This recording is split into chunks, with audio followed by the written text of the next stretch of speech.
হঠাৎ করে দেখলাম কিছুটা দুধ ফেটে গেল, তাই ভাবলাম জলটাকে ভালো করে ঝরিয়ে নিই, তারপরে রসগোল্লা বানিয়ে ফেলি।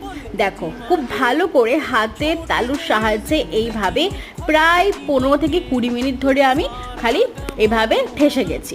তারপরে ভেতরে একটা করে নকুলদানা দিয়ে ভালো করে গোল গোল পাকিয়ে নিয়েছি। নকুলদানাটা ভেতরে দিলে কি হবে, খুব সফট হবে, নরম হবে, ভেতরটা অনেকটা ফাঁপা হয়ে থাকবে, খেতে ভালো লাগে।